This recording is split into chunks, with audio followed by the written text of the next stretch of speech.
Okay guys, last week I did a couple videos about how it is the responsibility of the reconnaissance vehicle, usually a light tank, to cover an open flank. And if you do not perform that role, and if you're not thinking about that role, you're probably not doing your job. And this is a very weird battle that I'm about to show you because there is a Type 64 over there who has, incredibly awesome stats even to this day. Those are the stats of today, actually, even though this battle is almost 3 years old. And those two guys, the guy in the T-20 and the guy in the Type 64, are now in a clan together, and they're still playing here in May of 2019. And I was going to call this video, quote, "I don't do recon," unquote. Well, I didn't call it that. But that's what it amounts to, because I'm just going to hit the space bar here and watch what happens. There he is. So let's check the distance here. 339 meters, and undoubtedly he's going to see me. Now, in my Type 64, my MT-25, my A-20, at the start of a fight, the chances of you finding me there is zero. I never go to places like that because I want to perform what I consider to be the correct role for this tank. Now, on the other hand, those two guys, they're doing something right. I don't know what they're doing. Maybe it's just they're amazingly brilliant and they can do things that I find difficult. And the number one thing that I'm not interested in doing is exchanging shots at close range, peekaboos, and relying on my reflexes. Now, I think I have pretty good perception, pretty good reflexes, but for some reason I've never been interested in that kind of game style. I want to roam all over the battlefield and play that way. Now, I'm going to advance this at regular speed, and just speeding up here slowly. Okay. So he saw me, and when that happens, unfortunately, you've got to back off and completely break contact and throw off anybody who might shoot at you based on his spotting.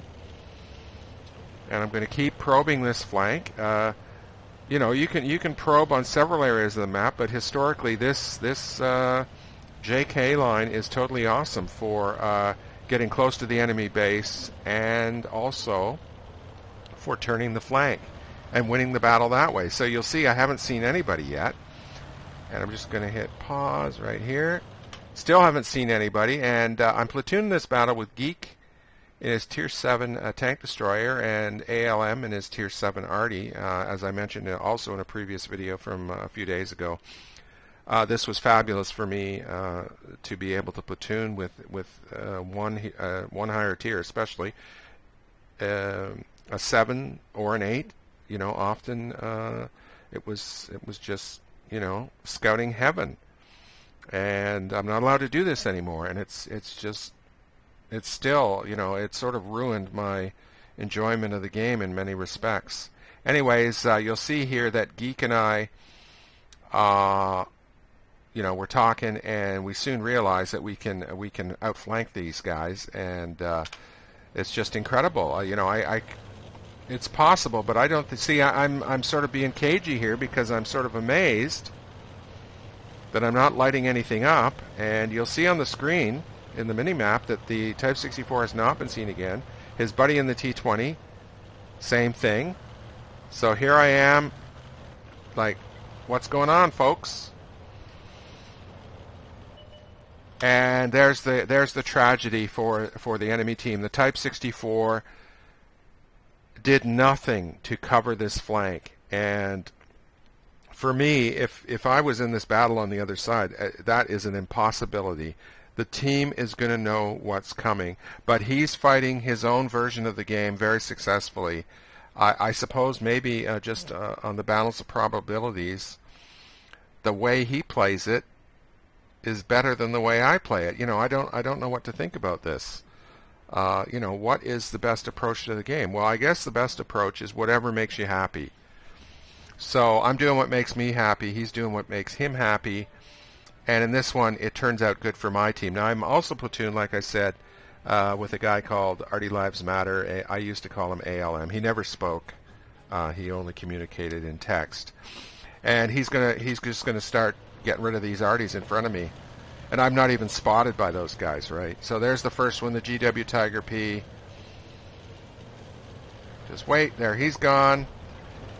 And Geeka's racing, right, to get over here to cover the flank. And the second Artie.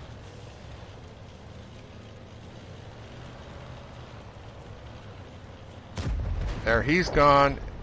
Let's slow this down. T-49 is also part of the flanking maneuver. And even though the enemy occupies the central position, the problem for them is that we can apply cap pressure, which I'm about to do after I do some more lighting. Oh, maybe not. It's working, but not very well.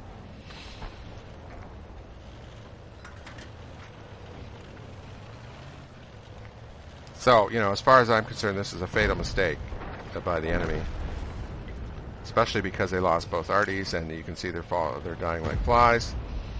And you know, another possibility is that when this happens, it's demoralizing, and people lose heart, and they say, "Oh, it's over," right? And all because one particular vehicle, as I've already mentioned, did not perform his primary function.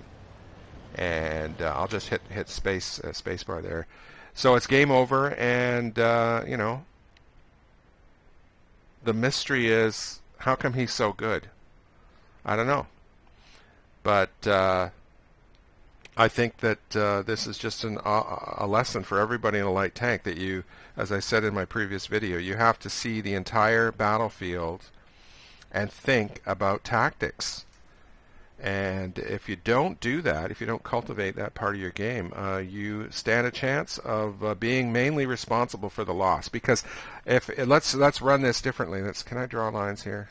Yes, I can.